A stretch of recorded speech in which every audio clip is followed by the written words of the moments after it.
திரௌபதி 2 திரைப்படம் வெளியாகி இன்றைக்கி 5வது நாள். 2வது நாள்லேருந்து நான் தமிழ்நாடு முழுக்க சுற்றுப்பயணம் போயின்னு இருக்கேன். ஒரு திரையரங்க மக்கள்கிட்ட போய் ரெஸ்பான்ஸ் கேட்டுட்ருக்கேன். நேற்று நைட்டு ஒசூரில் ஷோ முடிச்சுட்டு அதுக்கப்புறம் பொள்ளாச்சி போய் பார்த்துட்டு உடுமலைப்பேட்டை முடிச்சுட்டு கோயம்புத்தூர் பார்த்துட்டு இப்போது காலையில் திருப்பூர் வந்திருக்கேன் ஸ்ரீ சக்தி சினிமாஸ்க்கு. இங்கே சஃப்ரான் இண்டியன் சார்பில் ஒரு ஷோ எடுத்து மக்கள் எல்லோரும் வந்திருக்காங்க படம் பார்க்க. வந்தவங்க எல்லாருமே வந்து இப்போ தான் படத்தை பற்றி கேள்விப்பட்டோம். நாங்கள் எல்லாம் திருப்பூருக்கு பொங்கலுக்கு போயிட்டு வேலையை முடிச்சுட்டு எல்லாம் இன்றைக்கி தான் வந்திருக்கோம். அதனால் இன்னிலேருந்து படத்தை பார்க்க ஆரம்பிச்சிருவோம் இங்கே வந்து சொல்லியிருக்காங்க. ரொம்ப நல்லா இருக்குது ரெஸ்பான்ஸ், அவங்களோட முகத்திலே தெரியுது. ஆடியன்ஸ் வேர்ட் ஆஃப் மவுத் கேட்டு தான் வந்திருக்காங்க. கொஞ்சம் கொஞ்சமாக திரௌபதி 2 படத்தோட நல்ல விஷயங்கள் மக்கள்கிட்ட போய் சேருது. இது ஒரு வரலாற்று படம்ன்றதால அந்த நாங்கள் பேசின அந்த தமிழ் சுத்தமான தமிழ் வார்த்தைகள் அது வந்து மக்கள்கிட்ட கொஞ்சம் லேட்டாக தான் ரீச் ஆகுது. ஒரு தேட்டர்லேருந்துமே மக்கள் அவங்களே வீடியோ எடுத்து போட்டுட்ருக்காங்க. நாங்கள் நினச்ச மாதிரியே இந்த வரலாறு மக்கள்கிட்ட சேர்ந்துருக்கு. வீர வல்லாள மகாராஜர் அவர் எப்படி போராடி இந்த தர்மத்தை மீட்டு மக்கள்கிட்ட கொடுத்தாரோ அதே மாதிரி எனக்கு ஒரு பெரிய போராட்டம் தான் இது. நானும் போராடி இந்த திரௌபதி 2 மக்கள்கிட்ட கொண்டு போய் சேர்த்துட்ருக்கேன். நீங்கள் எல்லாம் எனக்கு ஆதரவாக இருக்கணும்.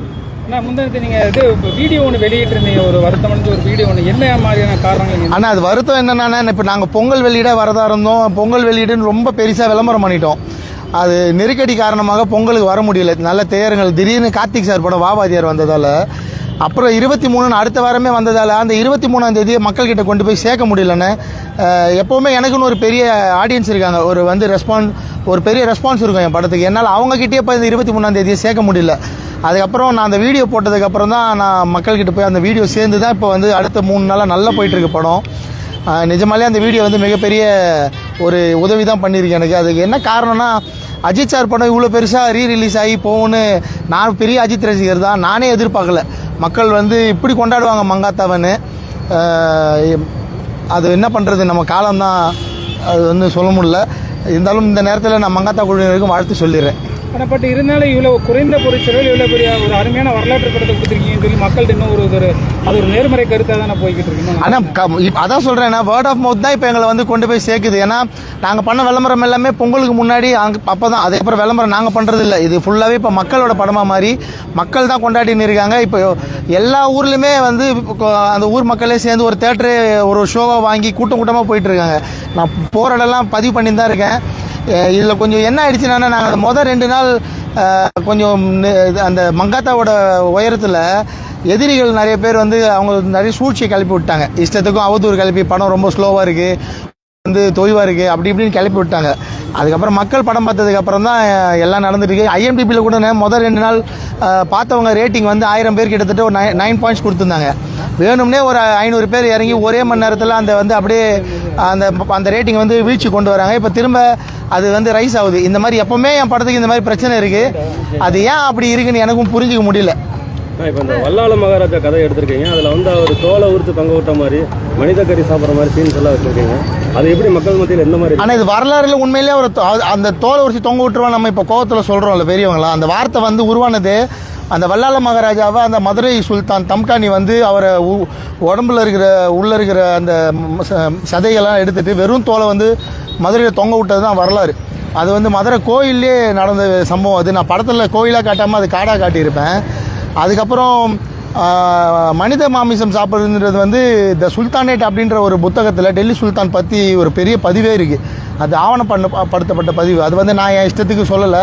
அதுதான் இவர் தடா ரஹீம் அதை பற்றி கேட்டிருந்தார், என்ன ஆதாரத்தின் அடிப்படையில் பண்ணீங்கன்னு. அந்த ஆதாரம் இப்போது சோஷியல் நெட்வொர்க்கில் இருக்குது. சுல்தானேட் ஒரு புத்தகத்தில் இருக்குது, அதை பார்த்து தெரிஞ்சுக்கணும்.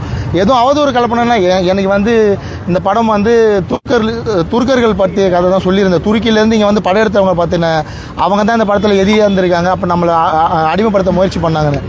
இது வரைக்கும் பார்த்தீங்கன்னா எல்லா படம் பார்த்த அத்தனை இஸ்லாமியர்களும் வந்து எதிர்த்து யாரும் பேசலை, தப்புன்னு சொல்லலை. ஸோ எதிர்ப்பு இல்லாததே வந்து எனக்கு வந்து ரொம்ப சந்தோஷமாக இருக்குது. இந்த படம் என்னோட எல்லா படத்தையும் மீறி இந்த படம் வந்து ரொம்ப எதிர்ப்பு இல்லாமல் மக்கள்கிட்ட போயிட்டுருக்கு. வலதுசாரி சித்தாந்தத்தில் படங்கள் வர்றது கம்மியா இருக்கு. உங்களோட படத்துக்கான ஆதரவு வந்து வலதுசாரி சித்தாந்தத்தில் கம்மியா இருக்குல்லன்னா வரதே இல்லையே. நான் ஒரு ஆள் தான் அதை பண்ணுறேன். எனக்குமே நான் எதிர்பார்த்த ஆதரவு கிடைக்காது, மிகப்பெரிய வருத்தம் தான். ஆனால் நேற்றுலேருந்து எல்லாரும் பேச ஆரம்பிச்சிருக்காங்க. நிறைய என்னால் ஃபோனே பேச முடியல, அவ்வளோ ஃபோன் கால்ஸ் வருது. வலதுசாரி மக்கள் மத்தியில் போய் படம் சேர்ந்துருக்கு.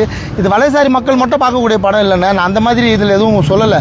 நான் அந்த சித்தாந்தத்தை சேர்ந்தவனை தவிர இது வந்து பொதுமக்கள் பார்க்கக்கூடிய படம் தான். ஏன்னா இது இந்த தமிழ் மண்ணோட வரலாறு. திருவண்ணாமலை ஆண்ட ஒரு அரசர், அவர் அப்படி அன்றைக்கி அவ்வளோ ஃபைட் பண்ணதால தான் இன்றைக்கி நம்மலாம் நிம்மதியாக இருக்கிறோன்றது தான் என்னோட நம்பிக்கை. அதுதான் போய் சேர்ந்துருக்கு மக்கள்கிட்ட. உங்களை நம்பி இவ்வளோ பெரிய பணம் போட்டிருக்கிற ப்ரொடியூசருக்கு வெற்றியை கொடுத்துருக்கீங்களா அப்படி? சோழ சக்கரவர்த்தி சார் வந்து அவர் ரொம்ப நல்ல படம் பண்ணிட்டோன்னு ரொம்ப சந்தோஷமாக இருக்கார். வெற்றி வந்து படம் 2 வாரம் கழித்து முடிஞ்சதுக்கு அப்புறம் தான் நாங்கள் சொல்லுவோம். அவர் என்கிட்ட நேற்று நைட்டு கூட பேசினார். அவர் ரொம்ப சந்தோஷமாக இருக்கார் தயாரிப்பாளர். வசூல் எந்த அளவுக்கு அந்த முதல் 2 நாளுக்கு அப்புறம் வசூல் ரொம்ப திருப்தியாக இருக்குண்ணா. நாங்கள் எதிர்பார்த்தது நடந்துட்டு இருக்கு. நல்ல ரிப்போர்ட்ஸ் வந்துட்டு இருக்கு எல்லா பக்கமும் தமிழ்நாடு முழுக்க. ஆனால் இது நீங்கள் பேன் இந்தியாவாக எடுத்திருக்கீங்கன்னா எப்படி நான் மற்ற ஸ்டேட்லலாம் எப்படி இந்த இப்போ வர February 6ஆம் தேதி தெலுங்குல ரிலீஸ் பண்ணுறதுக்கு ஒர்க் பண்ணிட்டு இருக்கோம். ஹிந்தியில் பேசிட்டு இருக்கோம். நாளைக்குள்ளே தெரிஞ்சவொடனே நான் மீடியாவுக்கு நான் அனௌன்ஸ் பண்ணுறேன். ஹிந்திலையும் தெலுங்குலையும் படத்தை உடனே ரிலீஸ் பண்ண போகிறோம். ஆனால் இப்போ நடிகை பார்த்து எப்படி நான் ரிச்சர்ட் சாருக்கும் உங்களுக்கும் உள்ள அந்த கனெக்டிவிட்டி எப்படின்னா இருக்கு? ரிச்சர்ட் சார் நானும் ரொம்ப நல்ல நண்பர்கள்ண்ணே. ஆரம்பத்திலேருந்தே நான் எப்போல்லாம் கஷ்டப்படுறேனோ அப்போல்லாம் கூடவே இருக்கிற ஒரு மிகப்பெரிய ஒரு ஆத்மா அவர். நடிகர் என்ன சொல்கிறோம் எது சொல்கிறோம் கருத்து இல்லாதெல்லாம் பார்க்க மாட்டார். அவர் வந்து வந்த வேலையை கரெக்டாக முடிச்சு கொடுத்துட்டு போயிடுவார். அவரோட பலம் ரொம்ப பெரிய உதவி எனக்கு. அவர் இல்லைன்னா என்னால் இவ்வளோ பெரிய படம் இந்த சின்ன பட்ஜெட்டில் 31 நாளில் பண்ணியிருக்க முடியாது. இந்த நேரத்தில் ரிச்சர்ட் சாருக்கு நான் என்னோட நன்றியை சொல்லிக்கிறேன். இந்த ஜனநாயகன் திரைப்படம் சான்றிதழ் விவகாரம் வந்து உங்கள் படத்துக்கு ஒரு இடையூறாகி இருக்கு அப்படிங்கிற மாதிரி இல்லைண்ணே. அந்த படம் வந்து பொங்கலுக்கு வந்திருந்தா நாங்கள் 30ஆம் தேதி வந்திருப்போம். அவங்க இந்த பிரச்சனையால் சென்சார் பிரச்சனையில் தள்ளி போனது தான் வந்து நாங்கள் ஆசிலேட் ஆகிட்டோம். பொங்கலுக்கு வந்துடலாமா ஜனநாயகன் ஒரு 23 வந்துச்சுன்னா அப்படின்னு நாங்கள் கொஞ்சம் தடுமாறினது அங்கே தான். மற்றபடி அவங்களால எங்களுக்கு என்ன பிரச்சனை இருக்க போகுது. அந்த படம் நல்லபடியாக எல்லா பிரச்சனையும் முடிஞ்சு வெளியே வரணும்னு நான் வந்து ஆண்டவனை வேண்டிக்கிறேன். இன்னும் தெருவிலை சார் நம்ம அவர் இயக்குனர் லோகேஷ் வந்து நேற்று சில கருத்துக்களை தெரிவிச்சிருக்காரு. நீங்கள் அதை பற்றி எப்படின்னா இல்லைண்ணா, இது வரைக்கும் லோகேஷ் சார் என்னை பற்றி எங்கேயும் பேசினதே இல்லை. நான் மட்டும் அவரை பற்றி பேசணும்னு நினைக்கிறது என்ன நியாயம்? அவங்க வேலையை பார்க்கட்டும், நான் என் வேலையை பார்க்குறேன். தேங்க்யூ.